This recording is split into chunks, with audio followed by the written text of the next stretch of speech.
Pemirsa Ikatan Dokter Anak Indonesia atau IDAI mengeluarkan anjuran mengenai aktivitas anak di luar rumah selama pandemi COVID-19. Antara lain menganjurkan anak untuk tetap di rumah saja, menghimbau orang tua dan keluarga untuk tidak membawa anak-anak ke tempat-tempat umum. IDAI juga merekomendasikan untuk melarang ibu hamil dan anak-anak masuk kawasan Gelora Bung Karno. Dan untuk membahasnya sudah bergabung melalui sambungan Skype dengan Dr. Rindy Sekartini dari Ketua Ikatan Dokter Anak Indonesia Cabang DKI Jakarta. Selamat pagi Dokter Rini. Selamat pagi. Ya Dokter Rini, ini sudah mulai dibuka beberapa tempat wisata namun cukup ironi walaupun dengan berbagai protokol kesehatan yang juga mulai diterapkan begitu. Tapi bagaimana sebetulnya IDAI melihat ketika memang orang tua membawa anak-anaknya ke tempat wisata di kondisi saat ini yang mana Jakarta masih menyumbang kasus baru positif COVID-19 terbanyak di Indonesia? Ya, benar sekali dalam hampir 2 minggu terakhir ini mulai pembukaan wisata kami memperhatikan bahwa orang tua sangat antusias ya untuk membawa anaknya keluar rumah. Mereka memang harusnya tahu ya bahwa bagaimana konsekuensinya dan kita berusaha sudah memberikan asupan bahwa tempat-tempat umum itu termasuk tempat wisata itu sebaiknya tidak dianjurkan atau tidak diperbolehkan untuk anak malah di bawah 12 tahun ya. Tadi saya dengar ada yang di bawah 9 tahun ya. Jadi berbeda-beda itu aturannya. Kenapa kita mengambil batasan itu? Karena anak kan harusnya sampai 18 tahun ya. Karena anak di bawah 12 tahun itu secara perilaku mereka belum bisa mengenal secara pasti mana yang harus dilakukan, mana yang tidak ya. Dan juga kalau dari segi kasus, kita lihat memang kelompok bayi dan balita itu menyumbang angka tertinggi untuk kasus pandemi ini ya. Jadi sebaiknya kalau mau melakukan rekreasi, saya lihat di Jakarta khususnya kan ada RPTRA ya, ruang terbuka ramah publik itu di masing-masing kelurahan kalau tidak salah, itu bisa dipakai sebenarnya sarana untuk orang tua membawa anak berekreasi. Dekat lokasinya dari tempat tinggal dan mungkin bisa diatur tingkat keramaian ya, karena saya lihat di sekitar lokasi tempat tinggal juga itu belum dimanfaatkan ya. Jadi mungkin orang tua tidak harus jauh-jauh ke Ragunan atau kemana tadi, ke Ancol ya. Mungkin di sekitar rumah dulu membawanya secara perlahan dan nanti kita lihat lagi situasi kondisinya. Artinya melihat juga tempat-tempat mana yang rawan begitu ya terjadinya kerumunan. Iya benar, karena kalau keluar daerah umum itu cenderung untuk berkerumun ya. Karena biasanya kalau pergi pun satu keluarga kan mungkin lebih dari 2 orang ya. Dan itu kalau bergabung dengan beberapa keluarga akhirnya menjadi suatu kerumunan ya. Dan biasanya kadang-kadang terlupakan untuk social distancing. Tapi bagaimana dok caranya untuk memberikan pemahaman kepada anak-anak melihat juga kondisinya kan ini sudah lama untuk di rumah saja, ya, sudah betul. sekitar 3 bulan begitu, ada kejenuhan, ditambah lagi sekarang anak-anak juga sudah mulai libur sekolah dan tempat-tempat wisata yang berpotensi terjadi kerumunan ini adalah tempat-tempat favorit bagi anak-anak begitu. Bagaimana caranya memberikan pemahaman ini kepada anak-anak? Ya, mungkin di rumah sebelum misalnya orang tua mau membawa anaknya keluar, tadi kan sudah baik ya bahwa pembelian tiket itu harus online. Kemudian jam waktu itu harus diperhatikan untuk anak yang diperbolehkan usianya, tadi ada yang di atas 9 tahun, di atas 12 tahun itu tetap cuci tangan, social distancing, dan pakai masker ya, itu harus selalu digunakan. Saya lihat di tempat-tempat umum selalu ada reminder dari petugas dengan dengan toa itu bahwa pakai masker dan selalu cuci tangan sebelum masuk ya. Dan gitu juga dengan keluar. Tapi khusus untuk bayi, balita, anak usia sekolah dasar sebaiknya kita tidak membawa dulu ke ruang itu karena ini baru awal kan. 2 minggu pertama mungkin sangat antusias kan orang semua keluar rumah. Nanti dilihat dulu sebulan lagi mungkin ya, atau berapa minggu lagi. Jadi memang itu jangan dulu karena kita lihat kalau ke tempat umum itu kerumunannya luar biasa. Terutama kerumunannya orang dewasa ya. Mereka cenderung untuk berkerumun. Jadi yang dilakukan sekarang mungkin persiapan di rumah untuk perilaku bersih itu diterapkan terus kepada anak ya sampai menjadi suatu perilaku yang rutin ya. Baru perlahan dibawa keluar rumah tempat rekreasi yang terdekat dengan lokasi tempat tinggalnya dahulu ya.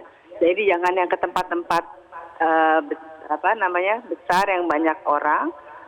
Kalau dilihat lokasinya, saya lihat kalau ke Taman Safari itu kan tidak langsung ke tempat turun ya, dia bisa muter aja dengan mobil itu lebih baik ya dibandingkan harus tadi datang ke Ragunan dengan pasti turun ke lokasi, kemudian cenderung mudah bertemu dengan kelompok orang banyak begitu. Baik. Nah, ini kan sulitnya adalah tidak semua orang tua memahami hal ini begitu. Terkadang mereka hanya ingin menyenangkan anak-anaknya. Lalu bagaimana ketika memang harus ke tempat umum, bagaimana dengan anak ini yang harus menggunakan masker dan tidak boleh melepasnya, Dok?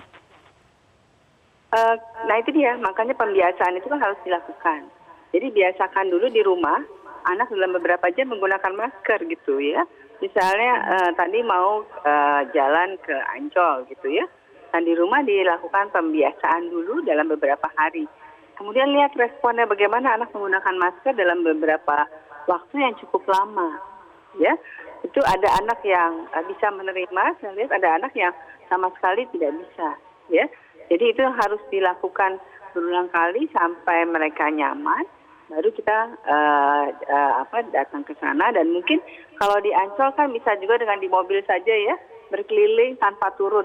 Nah itu juga bisa. Jadi kita harus perhatikan kalau begitu banyak kerumunan orang, kita orang tua harus memutuskan untuk tidak turun gitu ya. Atau hanya menggunakan sepeda motor, hanya keliling saja. Itu mengurangi ya resiko terpapar dengan kerumunan orang gitu. Lalu bagaimana dengan orang tua yang memberikan face shield misalnya untuk memudahkan anak juga bernafas ketimbang harus menggunakan masker, Dok? Karena sebagian anak-anak mungkin sulit juga begitu ya untuk bernafas dengan menggunakan masker ini.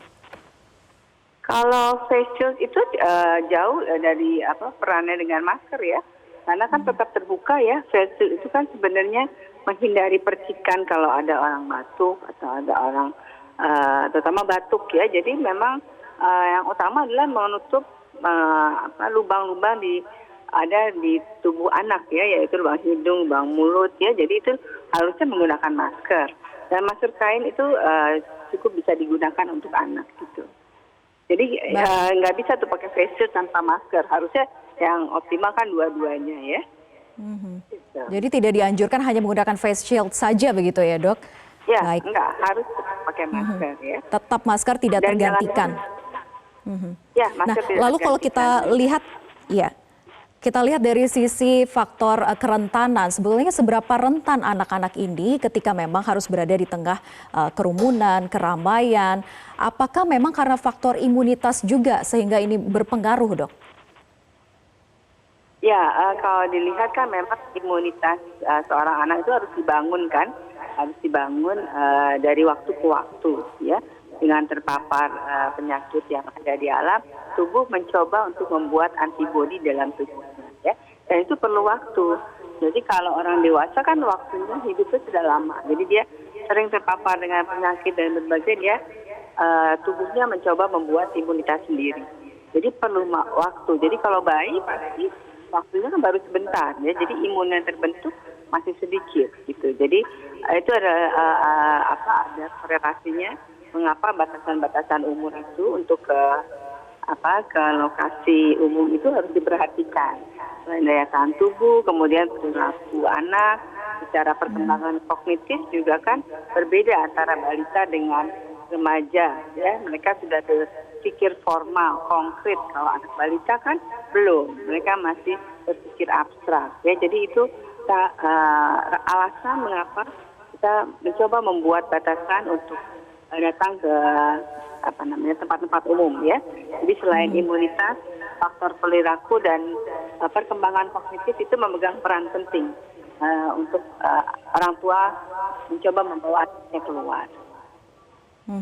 Baik, terakhir Dok, himbauan kepada para orang tua khususnya juga ini untuk meningkatkan kewaspadaan agar tidak terjadi penularan COVID-19 terhadap anak-anak mereka khususnya berada di tempat-tempat umum maupun juga tempat wisata. Ya, yang pertama kita harus perhatikan tempat umum wisata itu seberapa padatnya. Kalau memang padat, orang tua harus kembali ke rumahnya tidak jadi. Kemudian melihat situasi juga, apakah di tempat itu tersedia sarana untuk cuci tangan, ya, apakah sosialisasinya sudah baik. Nah, kalau itu sudah diterapkan, anak harus wanti-wanti diingatkan bahwa di dalam situ dia harus tetap menggunakan masker, kalau ada face shield dia menggunakan face shield, dan jangan lupa tidak menyentuh apapun dengan tangan, ya. Karena di tempat umum kan dia memegang sesuatu yang menarik, atau tidak membuka pintu. Nah, itu sebaiknya sedikit mungkin tidak menyentuh benda-benda yang ada di tempat umum. Dan jangan lupa selalu cuci tangan, ya. Dan satu lagi, asupan nutrisi orang tua harus diperhatikan, tetap menjaga nutrisi anak supaya terpenuhi kebutuhannya sesuai dengan pedoman gizi seimbang. Baik, asupan nutrisi dan juga kewaspadaan dengan selalu menggunakan dan patuh terhadap protokol kesehatan. Terima kasih Dr. Rini Sekartini dari Ketua Ikatan Dokter Anak Indonesia Cabang DKI Jakarta sudah bergabung bersama kami di Metro Pagi Prime Time.